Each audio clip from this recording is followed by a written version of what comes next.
అందరికీ నమస్కారం. ఆలోచించండి, మన జీవితాన్ని నిజంగా శాసించే శక్తి ఏది? అది మన దగ్గరున్న డబ్బా, లేక మనకున్న పరిచయాలా? కానే కాదు. అది మన ఆలోచనా విధానం. ఈరోజు మనం నెపోలియన్ హిల్ చెప్పిన ఒక అద్భుతమైన సూత్రం గురించి లోతుగా తెలుసుకోబోతున్నాం. అదేంటంటే, అచంచలమైన మనస్సును ఎలా నిర్మించుకోవాలి అనేది. నెపోలియన్ హిల్ చెప్పిన ఈ మాటలు చూడండి. మనస్సు తటస్థంగా ఉండదు, అది ఎల్లప్పుడూ దేనికో ఒకదాని ప్రభావంలో ఉంటుంది. అంటే ఏంటి దీనర్థం? చాలా సింపుల్. మన మనస్సుని ఒక ఖాళీ తోటలా ఊహించుకోండి.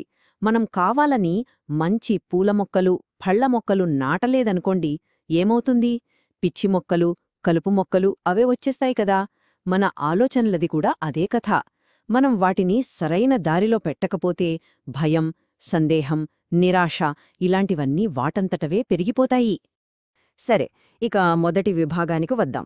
2 మార్గాలు. మన జీవిత ప్రయాణంలో మనం విజయం వైపు నడుస్తున్నామా లేదా ఓటమి వైపు కొట్టుకుపోతున్నామా అన్నది కేవలం ఒకే ఒక్క ప్రాథమిక ఎంపికపై ఆధారపడి ఉంటుంది. చూడండి, ఇక్కడ 2 రకాల మనుషులు కనిపిస్తారు. ఒక మార్గంలో వెళ్లేవాళ్లు పరిస్థితులు ఎలా చెప్తే అలా కొట్టుకుపోతారు. ఎప్పుడూ కంప్లైంట్స్, చివరికి ప్రయత్నించడమే మానేస్తారు. కాని ఇంకో మార్గంలో ఉన్నవాళ్లు అంటే విజేతలు. వాళ్లు కష్టాల్ని కూడా ఒక ఛాలెంజ్లా తీసుకుంటారు. అందరూ నీరసించిపోయినప్పుడు కూడా వాళ్లు ధైర్యంగా నిలబడతారు, పైకి లేస్తారు, గెలుస్తారు. మరి ఇద్దరి మధ్య తేడా ఏంటి? అదృష్టమా, టాలెంటా? అస్సలు కాదు, కేవలం వారి వైఖరి. ఆ విజయానికి కారణమైన వైఖరే సానుకూల మానసిక వైఖరి, లేదా సింపుల్గా పిఎంఏ. ఇదేదో పైపైన అంత మంచే జరుగుతుంది అనుకోవడం కాదు, అస్సలు కాదు. ఇదొక లోతైన అంతర్గత శక్తి. ఎంత కష్టకాలంలో ఉన్నా ఆ పొగమంచులో కూడా దారిని స్పష్టంగా చూడగలిగే కెపాసిటీ. పూర్తి విశ్వాసంతో ఒక నిర్దిష్టమైన లక్ష్యంతో ముందుకు వెళ్లడం. ప్రతి గొప్ప విజయానికి ఇదే పునాది. అయితే ఇక్కడొక ముఖ్యమైన విషయం. కొన్ని అపోహలుంటాయి, వాటిని క్లియర్ చేసుకోవాలి. పిఎంఏ అంటే ప్రాబ్లమ్స్ లేనట్టు నటించడం కాదు. లోపలంతా బాధతో కుమిలిపోతూ పైకి నవ్వుతూ ముసుగు వేసుకోవడం అస్సలు కాదు. ఇది రియాలిటీని ఇగ్నోర్ చేయడం కూడా కాదు. ఇది వాస్తవాన్ని ధైర్యంగా ఎదుర్కొని దాన్ని దాటి ముందుకు వెళ్లడానికి కావాల్సిన అంతర్గత శక్తిని నిర్మించుకోవడం. ఈ ఒక్క వాక్యం నిజంగా జీవితాన్ని మార్చేస్తుంది. బయట ప్రపంచంలో ఏం జరిగినా దానికి మనం ఎలా స్పందించాలి అనేది ఎప్పుడూ మన చేతుల్లోనే ఉంటుంది. మన ఉద్యోగం, మన ఆరోగ్యం, మన సంబంధాలు ఇవన్నీ మన నియంత్రణలో ఉండకపోవచ్చు, నిజమే. కానీ వాటి పట్ల మన వైఖరి మాత్రం 100కి 100% మన నియంత్రణలోనే ఉంటుంది. ఈ ఆలోచనే అసలైన స్వేచ్ఛకు పునాది. ఓకే, ఇక 2వ విభాగానికి వద్దాం. ఉద్దేశ్యం అనే లంగరు. మరి ఈ అచంచలమైన మానసిక వైఖరికి పునాది ఏంటి? దానిని మనం ఎలా నిర్మించుకోవాలి? చూడండి, ఈ బలమైన మానసిక వైఖరి అనేది గాలిలోంచి ఊడిపడదు. దానికి చాలా బలమైన పునాది కావాలి. ఆ పునాదే ఒక స్పష్టమైన ప్రధాన లక్ష్యం.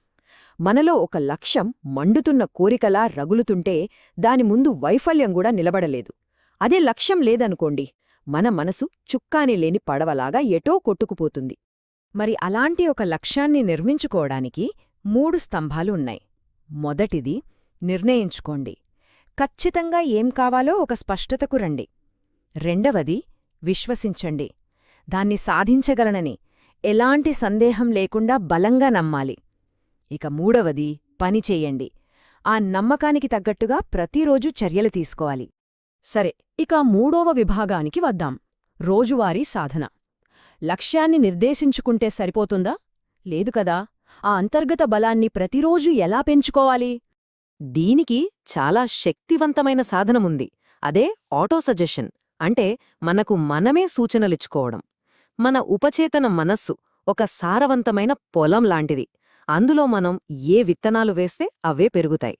మనం పదే పదే మనతో మనం మాట్లాడుకునే మాటలు, అవి సానుకూలమైనా ప్రతికూలమైనా సరే, మన మనస్సు వాటినే నిజమన్నమడం మొదలుపెడుతుంది. ఈ ప్రతికూల ఆలోచనలు మన ఇంటికి వచ్చే అతిథులు కాదు. అవి మన మనసుని ఆక్రమించుకునే శత్రువులు. వాటిని తరిమికొట్టడానికి కాస్మిక్ హౌస్ కీపింగ్ అనే ఒక 4 దశల ప్రక్రియ ఉంది. మొదటి దశ, మీ ఆలోచనల్ని గమనించండి. అసలు ఏమాలోచిస్తున్నారు? 2వ దశ, భయం, సందేహం లాంటి ప్రతికూల ఆలోచనల్ని గుర్తించండి. 3వ దశ, వాటిని అక్కడికక్కడే ఆపేయండి. 4వ దశ, వాటి స్థానంలో శక్తివంతమైన సానుకూల ఆలోచనలతో నింపండి.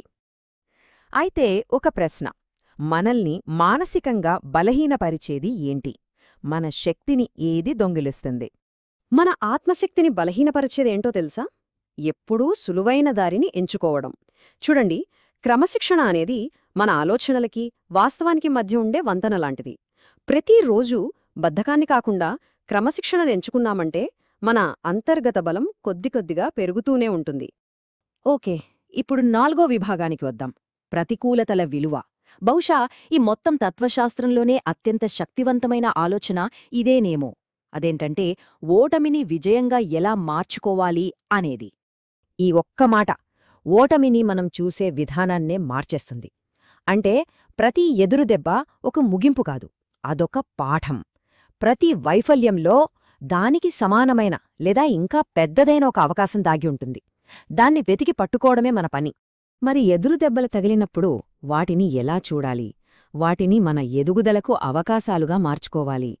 నొప్పి కలిగినప్పుడు, ఓకే, ఈ నొప్పి నన్ను భవిష్యత్తు కోసం ఇంకా బలంగా తయారుచేస్తోంది అని అనుకోవాలి.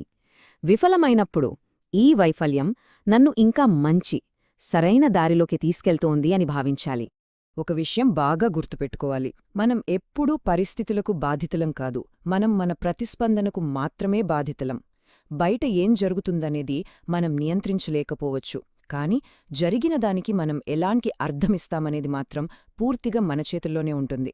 అందుకే చూడండి, ఒకే సంఘటన ఇద్దరు వేర్వేరు వ్యక్తుల జీవితాలని వేర్వేరుగా ప్రభావితం చేస్తుంది. సరే, ఇక చివరగా ఈ మొత్తం పరివర్తనను ప్రారంభించే ఆ ఏకైక శక్తివంతమైన చర్య ఏంటో చూద్దాం. అదే ఒక దృఢమైన నిర్ణయం తీసుకోవడం.